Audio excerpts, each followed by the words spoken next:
Going live. Oh, it says we're live. Sweet. Love it when things work. But are we really live though? All right. Hey, how's it going? My name's Jess. I'm the tattoo traveler. Got some sick ass orange juice here. Can you cuss going live? I'm not sure. Little coffee going on. Let's go. Uh, so brand new channel, trying to get it up and running, and YouTube's just not being happy with me. Every time I go to post a short, it just sits in the pending and then sits at 0% and then just cancels out. I don't know if it's my phone, software I'm using, just maybe it's just YouTube. Trying to do some new videos and they're not working either. Trying to figure out this whole setup situation. I got my laptop down here, my camera's up there. So I keep looking down. I'm like, oh, hey, there's me. Oh, wait, the camera's up there. So we'll figure that out eventually. Professionals here, we're professionals. Ugh. Maybe if I just, minimize myself. Oh, even better. Could hardly see myself. Perfect. Um, no one's here because it's a brand new channel. Of course, no one's here.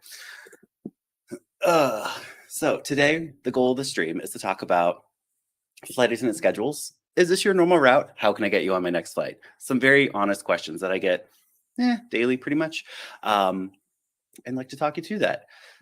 So this is so weird for me. I'd rather sit in my jump seat and just talk to you from there. Uh, Coffee, some Death Wish coffee. Definitely need this in my life.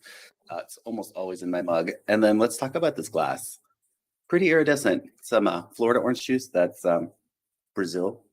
Because oranges from Brazil. Anyway,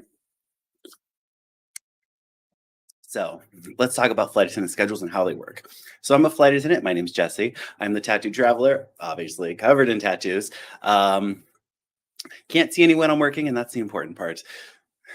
The schedules. How do we get schedules? Flight attendant life. So Delta every single month has a whole team of people. Wow, can't even speak English hard today. So hard. Got up at 5, did the whole gym thing. A little tired. So Delta has a whole team of people in Atlanta that build schedules, the pre-month bid packet for us, and then about a week.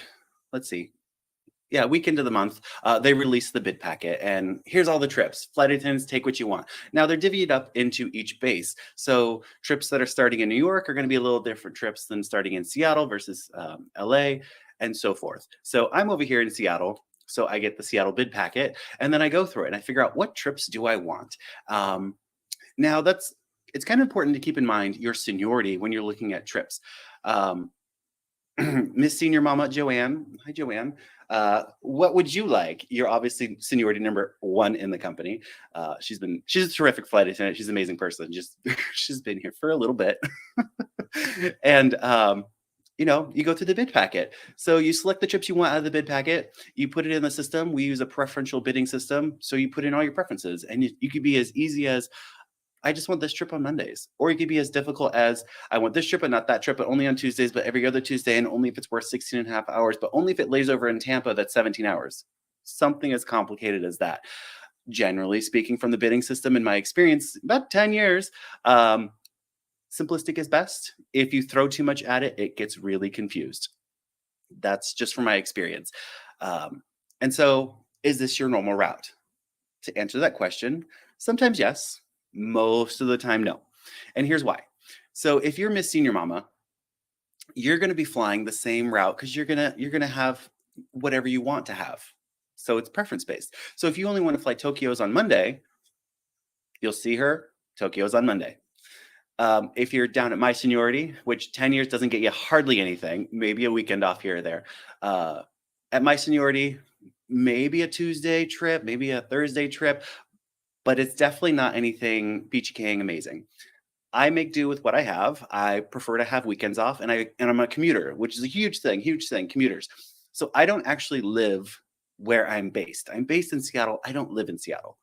So I have to do trips that I can fly in from my house to Seattle to start the trip.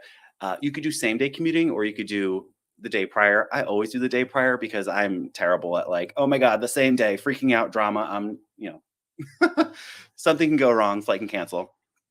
So getting back to the schedule, a little ADD spastastic here, a little tired.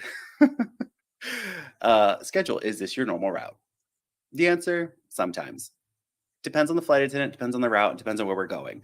Um, I try and keep my schedule just Monday, Tuesday, Wednesday, or Tuesday, Wednesday, Thursday. I'm doing a lot of California jogs right now. So, a California jog, that means I start in Seattle, go down to Sacramento, back to Seattle, maybe down to LA, Orange County, San Diego. So, just up and down the West Coast. It keeps it easy, keeps it in the same time zone. It's not worth a lot of money, but at the same time, I don't have to switch time zones. And I could start the trip. The huge part, it starts in the afternoon, which is key. So I commute in the day prior and I could rest, be well rested, ready to go, do all the chores I need to do, go to the gym, and then go to the airport to start the trip. The majority of the trips that I've seen out of Seattle start between 4 a.m. and 6:37. So I like sleep. I just I don't do well when I'm up really early. Let me tell you, this coffee, I like 3 or 4 of these in the morning. So bright and early, not my jam. My thing is the afternoon. Some people love the morning. They just want to get it done, get it over with. There's no traffic that early. Sometimes Interstate 5 is a mess most days, but it's a mess. Um, I prefer the afternoon, so I do afternoon stuff. And I can hold that. At 10 years, it's like, wow, I get a schedule that's pretty consistent. So sometimes you see me on the same flights. Especially Portland, Oregon, 26:30. Been doing that quite a bit. I've been seeing the same people, and they're like, "You again?" I'm like, "You again? Come on in." So we like to have some fun. The next one. Can I get you on my next route? Only if Delta says so, and only if you pay Delta a lot of money. I mean, charters. You can charter a whole aircraft, a whole private plane, and do it yourself. And maybe I'll jump on that. I don't know. It depends if they like me. Generally, you can't just take, hey, I like you, work on my next flight. It's if we're going that way, and if the bid packet's built that way, and if the rotation's built that way to do that. Now, this happens sometimes. What did I just do last week? Hang on. I just did this trip where we had the same passengers with us almost the entire day. And I was like, what's going on? Why are you with us the entire time? The routing was interesting. It was like, um, hang on. Oh, it escaped me. I believe we started in Sacramento. We went down to Los Angeles, and then we went up to Seattle. And we took the people from Sacramento down to LA to go all the way back up to Seattle. And I was like, you guys are with us. And it was great because we kept the same plane, same pilots, same crew, same everything. So, hey, welcome to LA. You got an hour and a half, get some breakfast, get some coffee, enjoy yourself, and I'll see you back in like 30, 40 minutes. And it was great. What else do we have? I think that's pretty much it.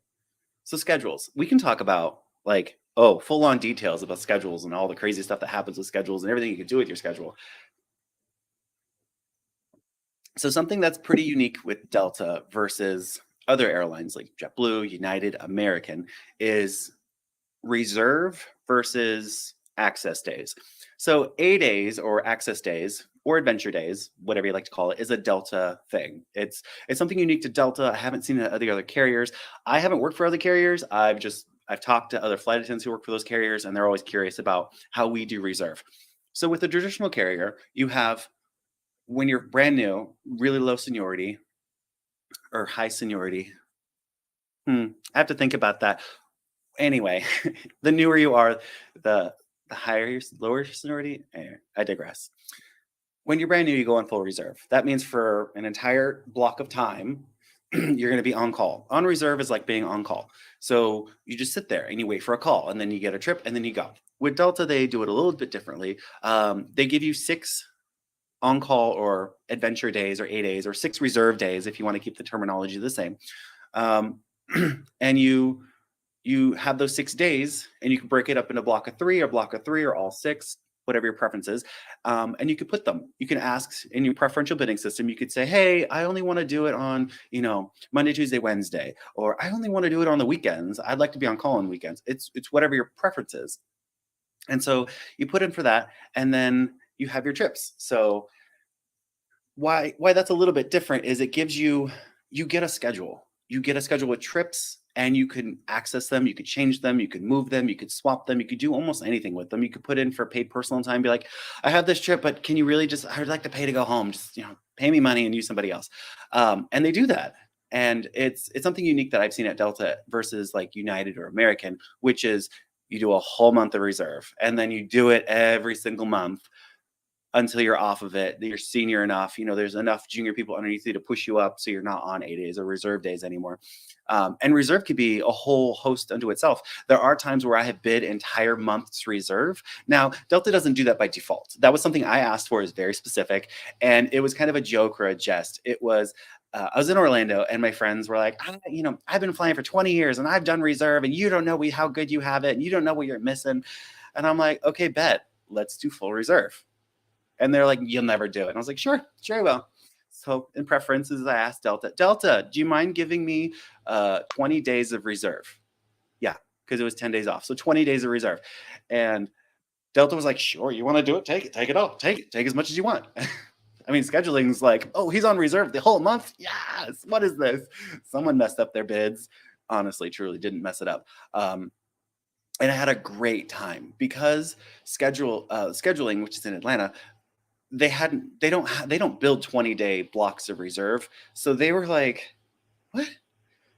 We got you for 20 days? Nice. And they ended up sending me, let's see, I went to Amsterdam. I sat for 2 days. Hang on, let me back it up. So for the first 2 days, I didn't get used at all because the way they do like 8-day blocks is, 8-day block 1, 2, 3, 4, all the way down to 6. And they like to use the blocks in the seniority order. So block 1 has its own seniority order versus block 6, which has its own seniority order from most junior, most senior. I was in my own little block 20 down here, and they're like, okay, we're going to use everybody else because they like to match it. A 3-day trip is going to get a 3-day person versus a 6-day, which is going to be a 6-day. Someone's on a call for 6 days. That way they're utilizing the correct blocks for the correct people. I digress. So full month reserve. I sat at home for 2 days, getting paid to sit at home for 2 days. Now it's 4 hours and 45 minutes. Don't be thinking it's like, oh, he's making money. No, I'm getting paid, but just barely. And so let's see. So for the first 2 days I sat, and then they sent me to Amsterdam, which is amazing. Tons of money, tons of fun. Love the crew.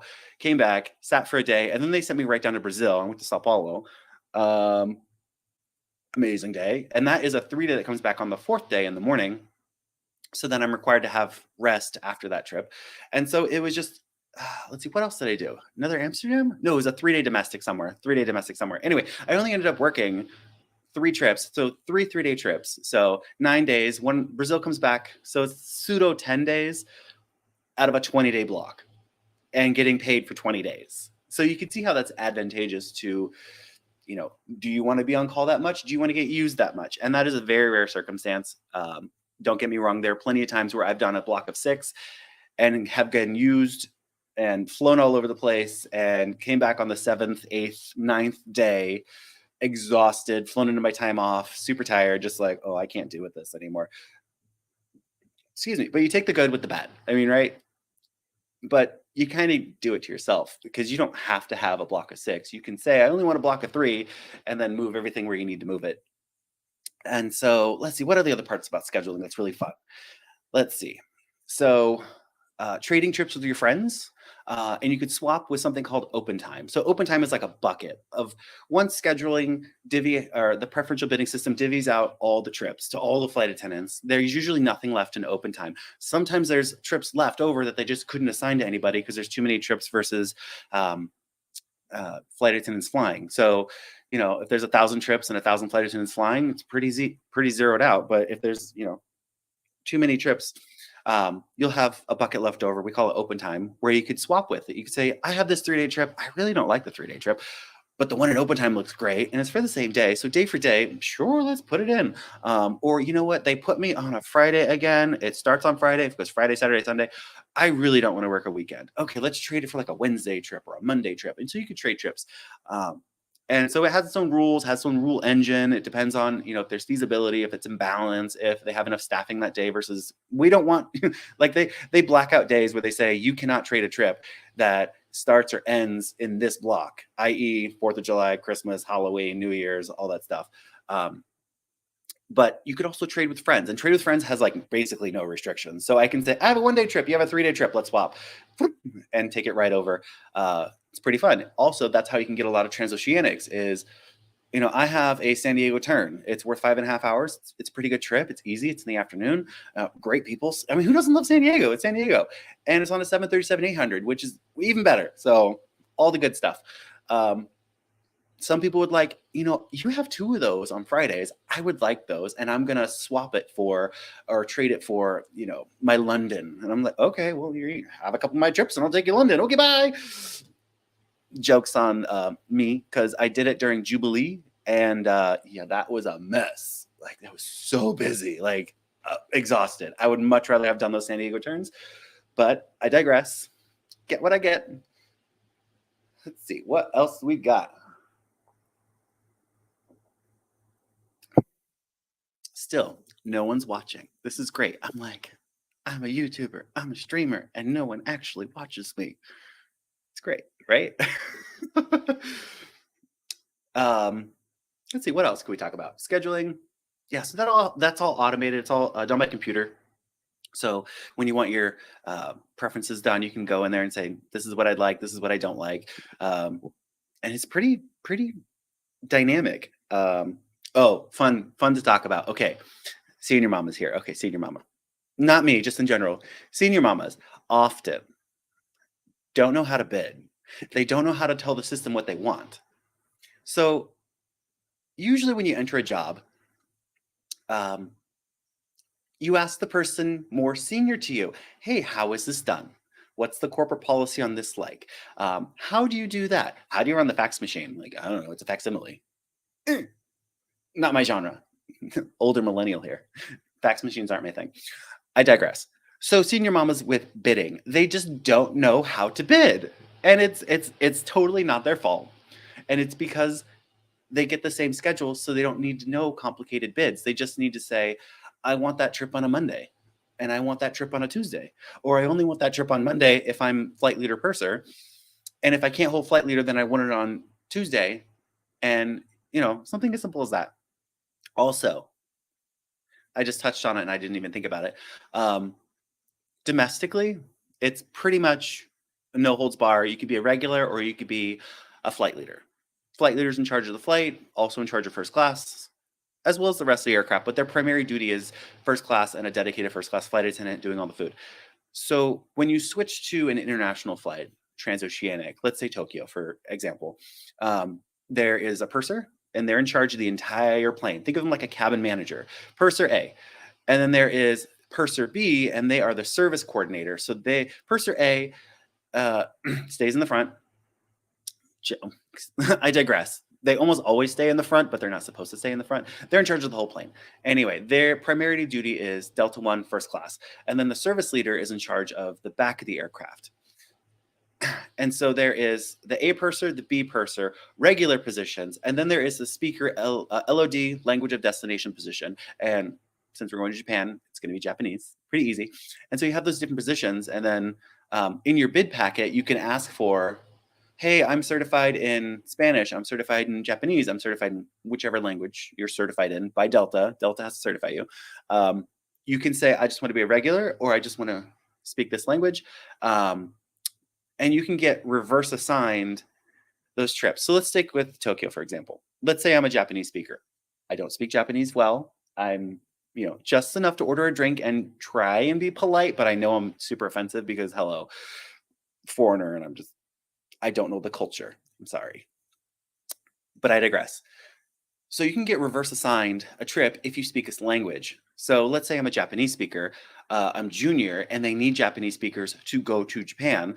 And I put in all these preferences that I don't want to go to Japan, that I want to go to San Diego. I only want to fly to San Diego. And then when the bids come out, it starts at number one. Okay, number one, what do you want? Number two, what do you want? Number three, what do you want? And then by the time it gets down to you, it's, we need you to speak Japanese because you're LOD flight attendant and you're going to Japan.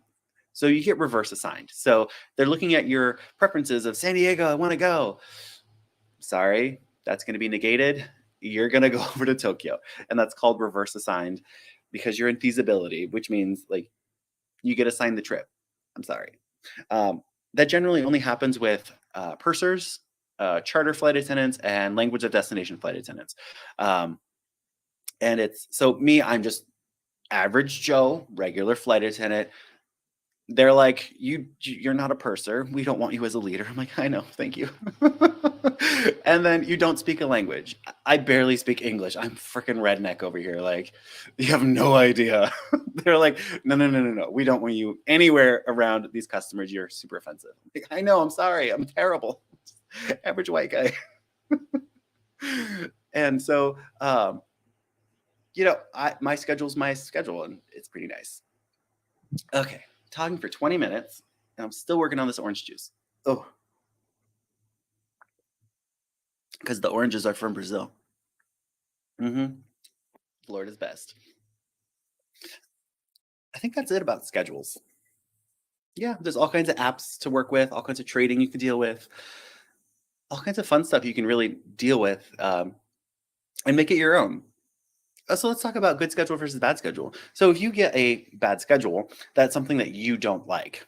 Let's talk about weekends. So let's say all your trips start on the weekends and you are like, oh, I need the weekends off. I got, kids to take care of. I got dogs to take care of. I got a house to take care of. I got a husband to take care of. I got wives to take care of. Let's say you get something you don't want. Well, your options are swap it with open time and try and get rid of it. Call your friends and be like, please, somebody take this and swap it through there. You could post it to the swap board, and maybe some random person you don't know or haven't thought about was like, you know what, I'll take that. I really like that. And then you can put in for paid personal time. Be like, Delta, please, I would like to use my paid personal time, and you take this trip for me. Thank you, please.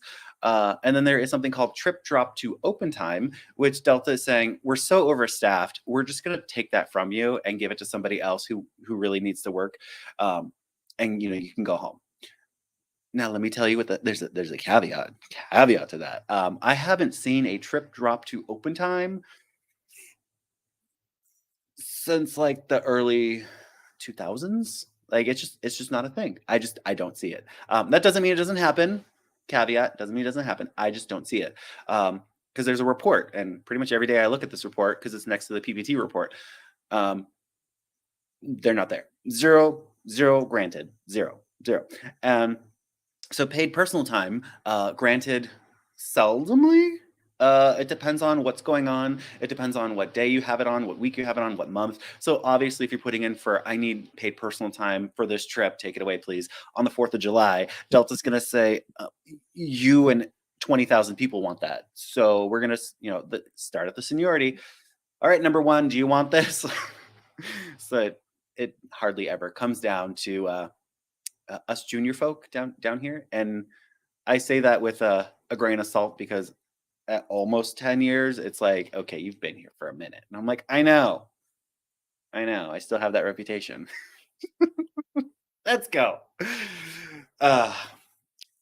So I'm debating, do I just leave this live stream up and then like everyone's on here being like, this guy, he talking smack on the internet. I'd be like, no, I'm not. Just talking about flight attendant schedules. But I digress. The Tattoo Traveler. That's the name of the channel I chose, covered in tattoos. Let's talk about that real second. Did I tell Delta I had tattoos when I got hired in 2013? Yeah, somewhere back then. Yeah, absolutely. Yes, I did. I believe the exact verbing is, hang on, let me think about this. They asked me when I was doing the reach test. I was reaching up, making sure I can close a bin. There's specific height tests, and they make you close a bin. Close the bin, and they asked, do you have any tattoos? And I said, yes, but they're not visible while wearing a uniform. Something like that. And so, Delta has a very strict no tattoos. We don't want to see them. We don't want to know about them. Cover them up. And it makes sense. Like, think about it. You're on an aircraft full of people from all over the United States, all over the world, and everyone has their own opinions of it. So Pacific Northwest is generally like accepting of tattoos. I mean, I don't really know anybody who's like, tattoos, mark of the beast. I don't really get that, especially when you go down to Portland, Oregon. Like, you don't have a tattoo. Oh, okay. You're just like one of the few. But then you can go places like, West Palm Beach, And I've walked into Publix grocery store before and then gotten stared at like, and I'm like, hi, how's it going? And they never expect a nice, bubbly person to be like sleeved up. Like they never expect it for some reason. They're like, hi, can we help you? I'm like, yeah, where's the bakery? Oh, it's back there. Okay, sweet. P.S. Publix, the grocery store, it's like a Florida thing. They have amazing croissants or croissant, croissant. I digress. Yay! FedEx just showed up. My blue apron. Oh, there's the dogs. Blue apron's here. Mhm. So that's fun. What else do I have to talk about today? I don't think anything. It's rather distracting. My stream is set up here. There's a window right in front of me. And so I'm looking out the window. FedEx just showed up. They're dropping off the blue apron. Kind of like HelloFresh. It's a food meal kit and delicious. But it makes life so much easier just to have food delivered to the house so then you can prepare it and make it, as opposed to like running around the grocery store and wasting food. Because that's the big thing about meal kits that I've noticed is like I'm not wasting any food because I get the 4 portion one. I make the 4 portions, friends, family, whoever, everyone can have them. And then I'm just left with the food I want as opposed to like throwing half the stuff away. Because let me tell you, I have this thing about going to Costco and getting their pizzas. Like, I don't need a whole ass pizza from Costco. I don't. Let me tell you, my coach, my gym, nah, you don't need that. But I want that. Um, anyway, random rabbling. So I'm the tattooed traveler. My name is Jesse. Welcome to the travel. Welcome to the travel, the channel. Can't even speak today. That was my little Q&A about schedules. To wrap it up, it's complicated, but it's also pretty easy. Depends on if you like to fly the same routes or not, and it depends on your preferences. Preferences change, depends on what's going on that week. Also, bid package change. So the same route might go to a different base. Like I might be flying Portland all of September, and then November it's like, oh no, Minneapolis is going to be flying that, and I'd be like, all right, I'll just jump over to Spokane then. Anyway, everyone, have a blessed day. Enjoy yourself. Take care.